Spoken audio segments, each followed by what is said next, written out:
Je suis Mamadou Soumaoro, en classe de M1 électrotechnique à l'école normale d'enseignement technique et professionnel. Aujourd'hui, nous sommes devant vous, c'est pour vous présenter le démarrage direct à descente de marche d'un moteur, moi et mes camarades de classe. Donc déjà, quelqu'un va venir pour vous présenter la liste des matériels auxquels on aura besoin. Quelqu'un d'autre va passer pour vous présenter le circuit de puissance, quelqu'un d'autre va passer pour vous présenter le circuit de commande. Et ensuite, quelqu'un va faire la simulation du travail sur une application que vous aurez à voir. Et après ça aussi, on va réaliser ce travail-là sur un banc d'essai. Oui, bonjour à tout le monde. Moi, je suis Dassim Traoré, étudiant en master 1 de l'école normale d'enseignement technique et professionnel. Comme mes camarades m'ont déjà précédé, je suis là à vous exposer les matériels, la liste des matériels qu'on va utiliser pour faire notre circuit. Donc, on aura besoin du sectionneur porte-fusible, le sectionneur porte-fusible 1. Un sectionneur porte-fusible. Le sectionneur nous permet d'isoler les circuits de puissance, permet l'isolement des circuits de puissance. Et aussi, on aura besoin du contacteur moteur, des contacteurs moteurs. Donc, les contacteurs permettent d'interrompre ou d'établir le courant dans un circuit électrique. Et aussi, on aura besoin du relais thermique, un relais thermique. Le relais thermique, son rôle, il permet aussi d'éviter, de protéger le circuit en cas de suréchauffement. Et aussi, on aura besoin aussi du transformateur. On aura besoin d'un transformateur. Bon, vous savez déjà, le transformateur permet d'abaisser ou élever la tension, mais ici, on aura besoin d'un abaisseur de tension. Donc, et aussi, on aura besoin des fusibles. Les fusibles aussi permettent de protéger les fibres en cas de surtension. Donc, aussi, on aura besoin de 3 boutons pour ça, pour faire la commande seulement. Donc, aussi, on aura besoin des fils conducteurs qui n'est pas bien ici. Ça va dépendre du banc d'essai. Donc, aussi, on aura besoin du moteur en synchro, un moteur qui est notre objectif. Bonjour tout le monde, je m'appelle Timo Jakti, je suis un étudiant de l'FDP. Aujourd'hui, j'aimerais vous faire part la partie du circuit de puissance d'un modèle asynchrone triphasique. Bonjour tout le monde, je suis Nathania Brahima Kamara, étudiante en master 1 à l'école normale d'enseignement technique et professionnel. Je vais vous présenter la partie circuit de commande. Circuit de puissance. Quand je forme le sectionneur Q1, le courant descend sur les plots 1, 3 et 5 du contacteur K11 et K12, mais le moteur ne tourne pas. Circuit de commande. Le sectionneur Q1 étant fermé, le courant descend. Pour la sécurité, les 220 portes sont abaissées en 24 portes. Impulsion sur le bouton poussoir est sur. La bobine KM1 est sous tension. Le KM1 se ferme. Le KM2 s'ouvre pour assurer le dévage électrique entre les deux sens de marche. KM1 étant formé, le moteur démarre dans le sens 1. Pour inverser les sens de rotation du moteur, je fais impulsion sur le bouton poussoir S1. La bobine KM1 est désalimentée. Le KM1 s'ouvre. Le KM2 revient à sa position initiale. La bobine de KM1 étant désalimentée, le moteur s'arrête. Pour changer les sens de rotation du moteur, une impulsion sur le bouton poussoir S3. La bobine KM2 est sous tension. Le KM2 se ferme pour assurer le maintien. Le KM2 s'ouvre pour assurer le verrouillage électrique entre les deux sens de marche. KMD étant sous tension, il y a permutation entre L1 et LD, ce qui va entraîner la rotation du moteur dans le sens 2. Bonjour, comment allez-vous? Moi je suis Jean Terminé, je suis étudiant en M1 électrotechnique. Je vais vous donner une astuce pour savoir comment faire le couplage en étoile ou en triangle. Tu te soucies comment se fait le couplage étoile ou triangle? Ne t'en fais pas, je te donne une astuce très facile. La tension composée du réseau correspond à la plus grande tension indiquée sur la plaque signalétique, alors nous allons coupler le moteur en étoile. Mais si la tension composée du réseau correspond à la plus petite tension indiquée sur la plaque signalétique, dans ce cas, nous allons effectuer le couplage en triangle. Maintenant, comment faire ce couplage? Pour effectuer le couplage étoile, alors il nous suffit tout simplement de relier avec deux barrettes les bornes qui sont là. Ainsi, nous aurons à avoir effectué le couplage étoile.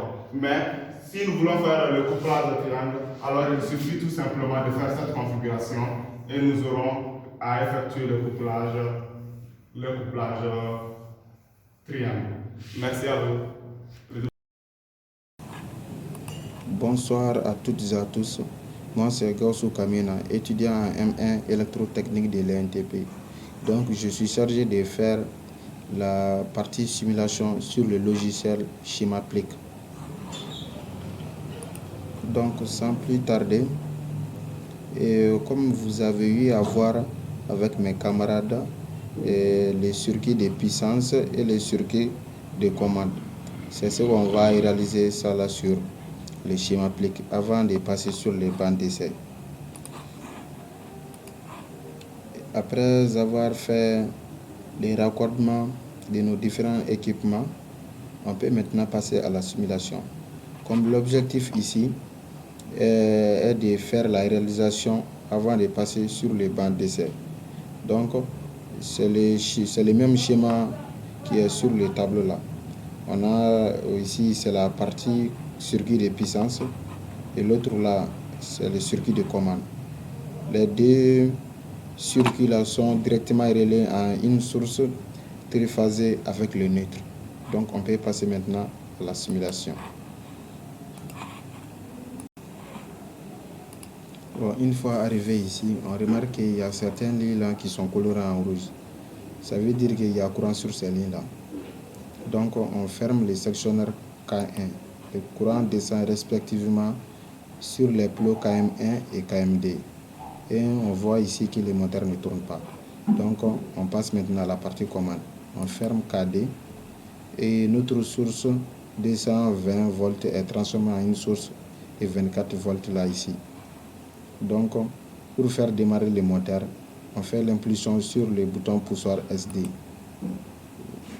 Vous voyez, le KM1, la bobine de KM1 étant alimentée, étant sous tension, le contact normalement ouvert là ici ferme pour faire le maintien. Et le moteur tourne dans le sens 1.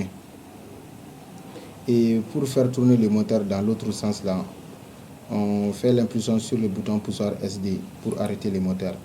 Après, on clique le bouton poussoir S3. Vous voyez, le moteur tourne dans l'autre sens là. Voilà, c'est ce que j'ai à vous montrer sur la partie simulation virtuelle.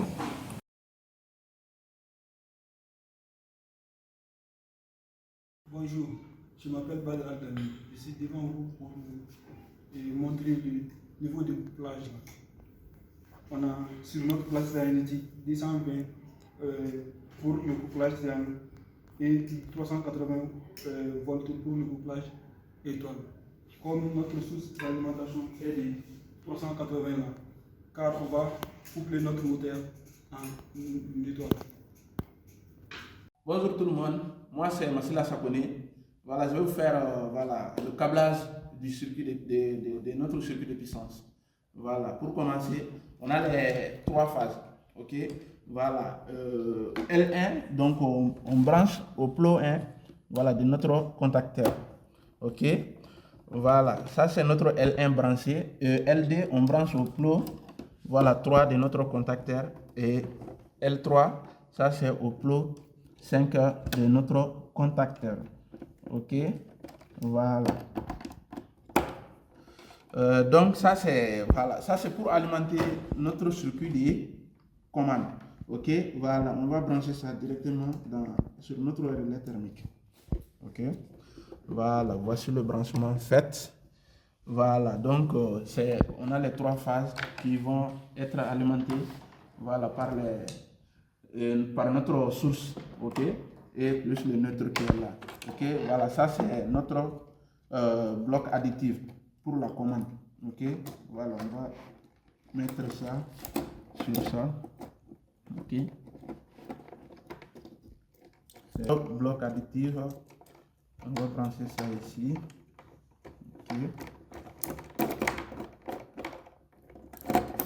Voilà, donc on va alimenter notre deuxième contacteur qui est notre KMD, voilà, en faisant la permutation des lignes quoi, à ce niveau.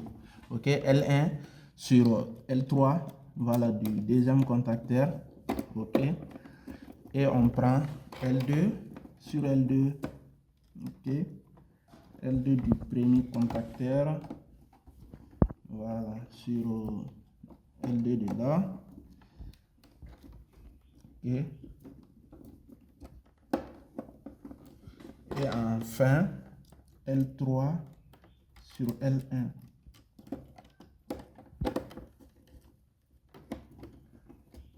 L3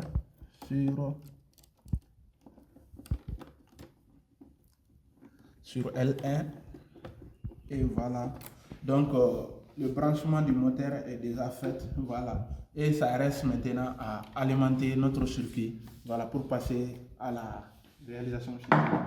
Ok, ainsi prend fin cette partie. Bonjour à toutes et à tous, je m'appelle Adama Pantao, je suis étudiant en M1 électrotechnique de l'École normale d'enseignement technique et professionnel NETP. Comme vous avez vu, nous allons faire une réalisation du moteur asynchrone à deux sens de marche. Maintenant, pour faire ça, nous sommes venus dans notre atelier d'électrotechnique pour passer notre banc d'essai que nous allons réaliser. Sur le banc d'essai, on a en première position le sectionneur Q1 qui est là. Après le sectionneur Q1, on vient au contacteur moteur et on a les deux blocs additifs qui sont là-dessus. Après, on a le relais thermique que nous allons brancher notre moteur. Bonjour à tous, moi c'est Sekou Youssouf Traoré, étudiant à l'INTP. Je suis là devant vous pour parler de démarrage d'un moteur asynchrone triphasé. Je vais demander à mon camarade de classe, M. Soumaourou, de mettre l'alimentation.